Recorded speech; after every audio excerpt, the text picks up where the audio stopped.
உலகத்துல எத்தனையோ இருக்கு, அதெல்லாம் எனக்கு தெரியணும்னு அவசியம் இல்லை. சமுத்திர கரையில எவ்வளவு மண் இருக்குன்னு நான் போய் உட்காந்து எண்ணி நான் பண்ண போறேன்? என்ன ஒண்ணு பர்பஸ் இல்லையே, அது எனக்கு அவசியம் கிடையாது. சமுத்திரத்துடைய ஜலத்தினால எனக்கு என்ன பிரயோஜனம்? நான் என்னைக்கு சமுத்திர ஸ்நானம் பண்ணலாம், நான் என்னைக்கு இந்த சமுத்திரத்தை எப்படி உபயோகப்படுத்திக்கலாம், அவ்வளவுதான் நான் யோசிக்க முடியும். கரெக்ட் தானே? அந்த மாதிரி உலகத்துல எத்தனையோ விஷயங்கள் இருக்கு, அதை விட்டுடுங்க. நான் தெரிஞ்சிக்க வேண்டிய விஷயமே நிறைய இருக்கு.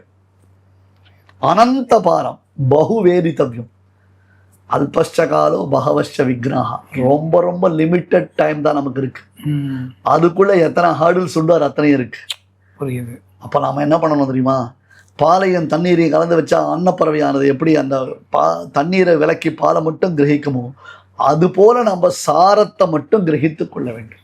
ஹம்சோயதா க்ஷீரம் இவாம்பு மிஸ்ரம். இங்க ஒரு டிஸ்க்ளைமர் போடுறேன், புரியுதா? இன்னைக்கு அன்னப்பறவை இல்லை, அந்த அன்னப்பறவையினுடைய தன்மை என்னன்னு நமக்கு தெரியாது.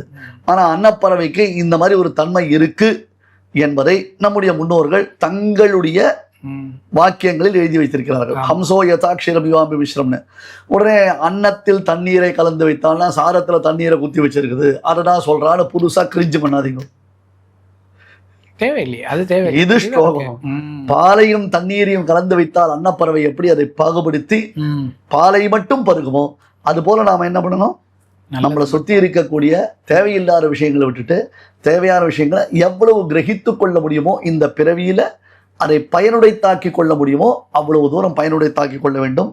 அதற்கு இந்த ஆழ்வார்களைப் போல ஆச்சாரியர்களைப் போல இருக்கக்கூடிய ஆழ்வார்கள் ஆச்சாரியர்களான மகான்கள் இருக்காளே, அவர்களுடைய சரித்தங்களை மேக்சிமம் எவ்வளவு தூரம் நம்மளால தெரிஞ்சுக்க முடியுமோ அந்த அளவுக்கு நாம தெரிஞ்சுக்கணும்.